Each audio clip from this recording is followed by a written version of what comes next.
حضرت خواجہ قطب الدین بختیار کاکی رحمۃ اللہ علیہ بر صغیر کے مشہور صوفی بزرگ ہیں۔ آپ سلطان الہند خواجہ معین الدین چشتی اجمیری رحمۃ اللہ علیہ کے محبوب ترین خلیفہ تھے اور بابا فرید الدین گنج شکر رحمۃ اللہ علیہ کے پیر و مرشد تھے۔ 27 نومبر 1235 کو اس عظیم بزرگ کا انتقال ہو گیا۔ جب آپ کا نماز جنازہ تیار ہوا تو اسے ایک بہت بڑے میدان میں لایا گیا، کیونکہ مخلوق کا بہت رش تھا۔ لوگ نماز جنازہ پڑھنے کے لیے دور دراز سے آئے ہوئے تھے۔ اتنے میں ایک آدمی آگے بڑھا اور لوگوں کو مخاطب کر کے کہنے لگا، لوگوں، میں خواجہ قطب الدین بختیار کاکی رحمۃ اللہ علیہ کا وکیل ہوں۔ آپ نے وصیت کی ہے، میں آپ کی وصیت آپ تک پہنچانا چاہتا ہوں۔ مجمع پر سناٹا چھا گیا۔ اس شخص نے کہا، لوگوں، خواجہ بختیار کاکی رحمۃ اللہ علیہ نے وصیت کی ہے کہ میرا نماز جنازہ وہ شخص پڑھائے گا جس کے اندر 4 خوبیاں ہوں۔ زندگی میں اس کی تکبیر اولیٰ کبھی قضا نہ ہوئی ہو، اس نے کبھی تہجد کی نماز قضا نہ کی ہو، اس نے غیر محرم عورتوں پر کبھی بری نظر نہ ڈالی ہو، اتنا عبادت گزار ہو کہ اس نے عصر کی سنتیں تک نہ چھوڑی ہو۔ ہر طرف خاموشی چھا گئی۔ کافی دیر گزر گئی، کوئی آگے نہیں بڑھا۔ آخرکار ایک شخص روتے ہوئے خواجہ کے قریب آیا اور جنازے سے چادر اٹھائی اور کہا کہ حضرت، آپ خود تو فوت ہو گئے ہیں مگر میرا راز فاش کر دیا۔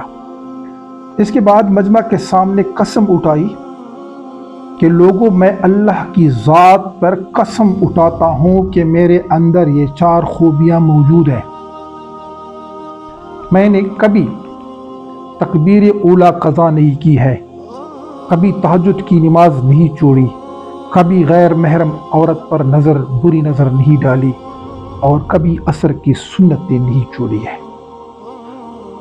یہ شخص اپنے وقت کا بادشاہ، سلطنت دہلی اور خاندان غلامہ کا تیسرا بادشاہ سلطان شمس الدین التمش تھا۔ سلطان شمس الدین التمش مئی 1211 سے 28 اپریل 1238 تک ہندوستان کے حکمران رہے ہیں۔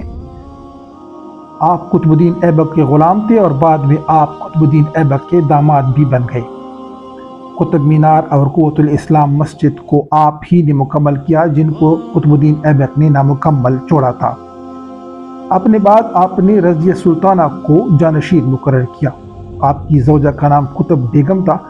آپ کی اولاد میں ناصر الدین محمود، رضیہ سلطانہ، معز الدین بہرام شاہ اور رکن الدین فیروز شامل ہے۔ 28 اپریل 1236 کو سلطان شمس الدین التتمش کا انتقال ہو گیا اور قطب مینار دہلی میں آپ کی قبر ہے۔ سلطان شمس الدین التتمش نہایت صحیح الاعتقاد، راسخ العقیدہ اور صالح انسان تھے۔ راتوں کو جاگتے، عبادت کرتے، تمام عمر کسی نے سوتے نہیں دیکھا۔ ملازموں میں سے رات کے وقت کسی کو نہ اٹھاتے، خود ہی اپنا کام کرتے۔ رات کو سادہ لباس میں سونے کے سکوں کا ایک تھیلا اور توشادان اٹھاتے اور ضرورت مندوں کی مدد کرتے۔ غریبوں، مسکینوں، بیواؤں، یتیموں کی ضرورتیں پورا کرتے۔ محل کے باہر زنجیر عدل لگا رکھی تھی۔ سب سے پہلے زنجیر عدل کا رواج آپ نے ہی شروع کیا تھا۔ آپ نے لوگوں کو کہہ رکھا تھا کہ جو بھی آپ سے زیادتی کرے یا ناانصافی کرے مجھے بتاؤ۔ رو رو کر کہتے کہ کل قیامت کے دن تمہاری فریاد کا بوجھ مجھ سے نہ اٹھایا جا سکے گا۔ اللہ تعالیٰ سے دعا ہے، اللہ تعالیٰ خواجہ قطب الدین بختیار کاکی رحمۃ اللہ علیہ اور سلطان شمس الدین التتمش کے ارواح کو ہم سے خوش فرمائے۔ اللہ تعالیٰ اس ویڈیو کو ہمارے لیے وسیلہ مغفرت بنائے۔ اسلام زندہ باد، پاکستان زندہ باد۔